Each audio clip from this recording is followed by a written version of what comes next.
Hey guys, it's Bryce with hanggear.com and Seven Sons Farms, and today I'd like to show you how we set up the solar lights inside our portable chicken coops, specifically our 20 by 48 coops that we also offer on our website at hanggear.com.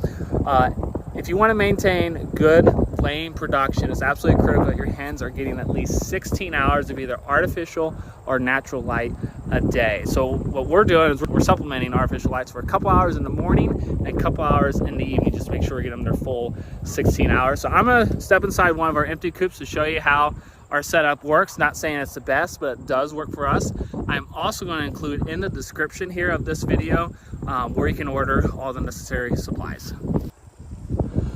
Okay, so the first thing we'll order in are two separate 100-watt solar panels. So 100 and 100, and we will wire those together and mount the solar panels on obviously the exterior of the coop. Sometimes we'll wire them down or try to bolt them down if we can.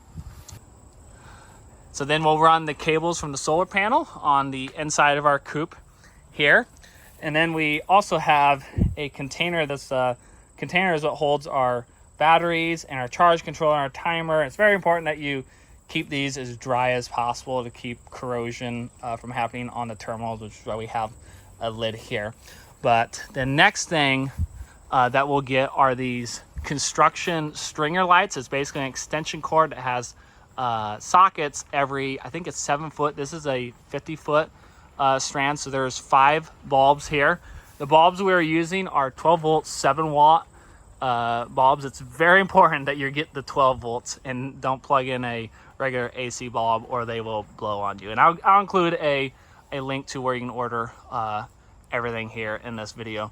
But also you want to make sure they are a warm or natural light, and ideally avoid the white light. Apparently hens do not like that.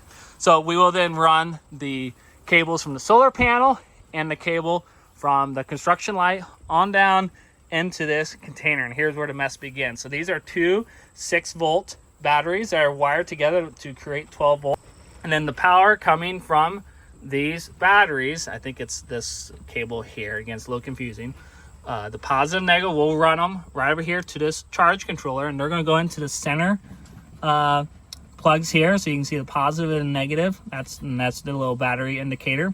And the solar panel cables, the positive and negative, will come right over here on this side. So now the key is to get power to flow from the batteries on through the charge controller, and then on out through the charge controller into the timer, and this is what programs our lights and tells it when to turn on and off. So power flows from the charge controller on into the timer, and when the timer tells it turn on, power should flow out and right on. You can see here it's going to flow out right on through here and then on into our construction stringer light. So we had to make our own, we just ordered a female plug right here on this side, and then we'll make our own little wires that go right to the timer. So again, the power output or the lights here, you want to create your own little wires. I think we're just using a 16 gauge wire, positive, negative. Those will wire out and plug into the power input, which is on this side of the timer.